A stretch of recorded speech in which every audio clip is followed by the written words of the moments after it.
it has been my choice to, after I made the decision to marry the church per se and live within the bounds of the temple, and once I had that relationship, then I began to look for what form of church, temple, synagogue, mosque, there's many forms of having a religious family.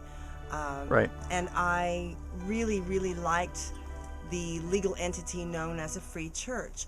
We have mostly 501c3 churches in the United States, and that's because if a group will go through the process of creating an entity, co-creating an entity with Uncle Sam, then that Uncle Sam will say, yes, I approve of your mission, I approve of what you're up to, and here's a rubber stamp that, yes, if people give you money, we will allow that tax-deductible donation. And so most groups, most nonprofits do go for the rubber stamp 501c3. Our temple is unique in that because the United States government, wonderful as it is, still has elements of Rome and patriarchy in its structure, and it can't help it. It is a great nation, and it tends to be young at times. And so for the Goddess Temple... Some people think America's the new Rome. Yeah, I've heard that. I've heard people say that, I have heard that too.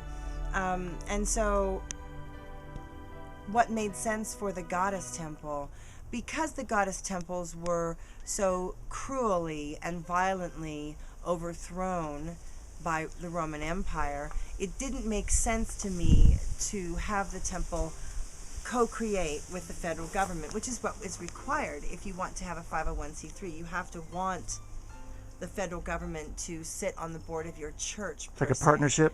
In a partnership. So for the Goddess, that didn't make sense. And we find that the people that make donations and offerings of support to us are happy to make that offering. Technically, you can write off anything to a nonprofit. If you're audited, then the IRS would have to at that moment determine whether we're a real church or not. And of course, that's already been determined by the fact that we're here. And I Tracy, I thought there was a case also that the IRS did, I think it was the lessons in Hawaii or Maui or wherever, that they did recognize the Tantra as a religion? Right. The IRS has acknowledged that Tantra is a religion when they gave a 501c3 status to the Temple of Tantra in Maui. Well, that's pretty strong then. Then why do you think you're getting grief or whatever from other sources then that you're not a church? I don't understand then, because I know you embrace Tantra a lot. It's one of your main things as far as your... It is a main idea. Yeah.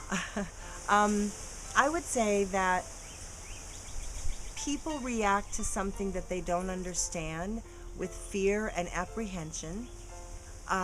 There hasn't been any sacred sexuality, so the people who work in law enforcement, we were visited by the city also around the concept of someone complained that we were a massage parlor, and the inspector came from the city and said, no, this is a church, and he left. And so we know that the church... You did? So when was this? This was just a couple months ago. It was in early 2011. Did this writer know this? I mean, Well, I don't think the writer was interested. She had her own case that she wanted to make, and she did not, like I said, I had asked for the religion writer, Sarah Fensky of the Phoenix New Times, to cover the temple, and instead they obviously she did not. Yeah, instead they sent me an atheist, someone who Great. doesn't believe in God. Good mix. So, yeah, she said, I don't believe in God, so... Do you think that the editor or whatever, the New Times, wanted this kind of article? I mean, they are pretty sensationalist, I got to admit. They have free speech and they get to say what they want, but so can we. And that's America, and this is America, and I'm a interviewer too, and, I like truth. That's all. I mean, that's what I go for, and usually I find that in life there's a balance of things that are, It's just a few simple things. Here's a few simple things that are absolutely true with the legal system and our church. The legal precedent that was set around Mary Ellen and William Tracy around the Church of the Most High Goddess, they would have won that court case at the 9th District Court of Appeals. They didn't win because they didn't have enough, they weren't evidencing in their lifestyle sincere beliefs. In our temple, we have plenty of people who evidence this as their sincere belief. In every church, you have people who believe all the way. They're into their religion 110%. And these would be your pastors and your monks and your nuns and your chaplains and your ministers and your rabbis. They're the people who decide that the best way to live is to live for God and with God and in attunement to the most divine possibility for humanity. So when we do this as a goddess representative, we're standing in those traditions, those lineages, and those wisdom streams. And for us to, we are not the only church that says that God is female. And once you get into having a god and a goddess, a masculine and a feminine that are both divine and they're interacting, it's from that sacred sexuality comes out. If you have Mr. Hayes called us, he said you can't have religion and sex. He said you can have religion without having sex as part of it. And I would say that's his religion. He probably is Catholic. The Catholic Church teaches that sex is just sacred when you're making babies and you're married, and otherwise you're not supposed to work with that energy. You're not supposed to go there. And this has caused a lot of dis-ease, a lot of,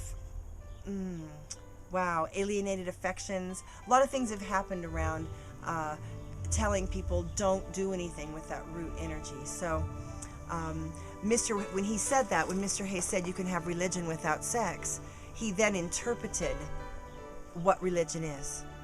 And Right. you're actually not allowed to do that. In government, you're not allowed to interpret what religion is. He also said it's a business dressed up as something else. That's what was that That's his comment? opinion, but he's never been to any of my services. Has he ever gone to has he ever come to the temple at all in any way? I'm sure that many representatives from the government have been to visit the temple for classes, workshops, play shops, socials, parties. Sometimes they really stand out. The agents really stand out because they're kind of stiff and they're not really part of the festivities. But of course, we don't turn anyone away.